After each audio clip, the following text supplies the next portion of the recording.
With the Iran-Contra hearings about to resume tomorrow, our regular essayist Roger Rosenblatt looks at what we know so far. What is there to learn from the Iran-Contra hearings with half the hearings finished? Very little. We know that the president approved of arms sales to Iran while admonishing our allies not to do the same. We know that despite his initial denials, he attempted to trade arms for U.S. hostages.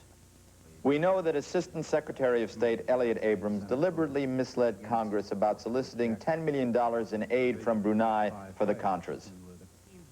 We know that there was a shredding and concealing of documents relating to the arms deal. We know that one of the arms dealers, Albert Hakim, set aside $200,000 for the family of Colonel Oliver North. All that we know, and much of it we already had wind of before the hearings began. Unlike the Watergate investigation, whose efforts were to trace the scandal to the president, here the scandal was traced to the president almost from the start. After some memory lapses, hedges, and incorrect statements, the president owned up. We still may learn whether he actually authorized North and Poindexter in their deceits, but yes or no, no question of the president's general culpability lingers. We are present at one of those old-fashioned dramas, then, in which the end is known at the outset and the rest of the tale is spent recounting how and why it came about. The end is in the beginning, and the rest is what? Well, part of the rest is entertainment, albeit entertainment of a high and sprightly type. A memorable cast of characters has already appeared in the first half of the hearings. The combative General Richard Secord, who clearly believes that the best defense for the indefensible is to take the offense. But I did not come here to be badgered. The hair-splitting Mr. Abrams, who offers an interesting study of a man conflicted by pure intelligence and a ruling political passion. And so unless the senators knew the facts in advance so that they could frame their question in exactly the right words, they wouldn't find out, and they didn't find out. Isn't that what happened? Correct. That's exactly what happened. One suspects that Mr. Abrams will be considering the limits of pure intelligence when these hearings are over. The preposterous Mr. Hakim, who, open-faced as the sun, tries to present a payoff to Colonel North as a testament of affection. I come emotionally very attached to Ollie, still am, and really love this man.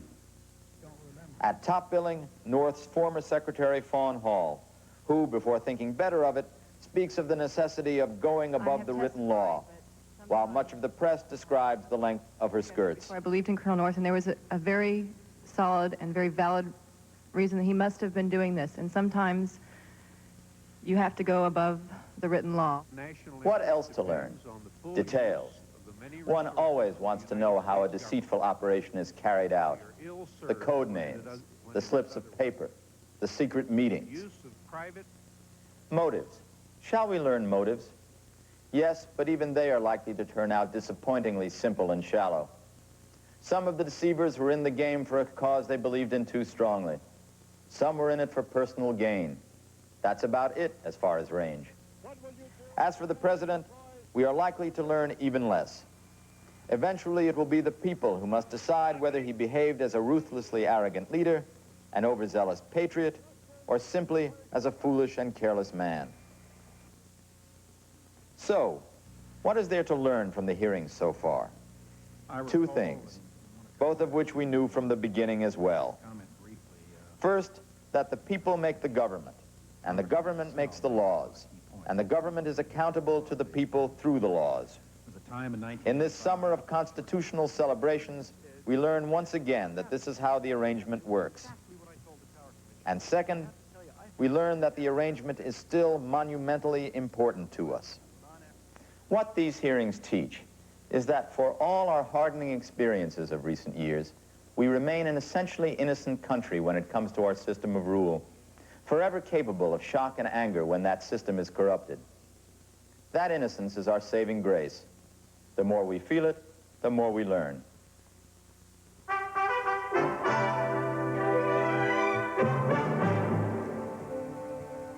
Again, the top stories. Syria sounded optimistic about the early release of Charles Glass, the newest American hostage in Beirut. South Korea's president agreed to hold talks with the opposition. And Fred Astaire died at the age of 88. We close tonight with one of his most celebrated numbers, Night and Day, with Ginger Rogers in the 1934 movie, The Gay Divorcee.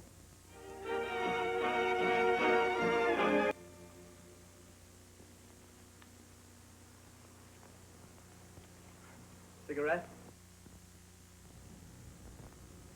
Good night, Judy. Good night, Robin. That's our news hour for tonight. We'll be back tomorrow night. I'm Judy Woodruff. Thank you and good night. Funding for the MacNeil-era News Hour is provided by AT&T, combining everything people like about telephones with everything they expect from computers to make everything about information easy. AT&T. Funding also is provided by this station and other public television stations and the Corporation for Public Broadcasting.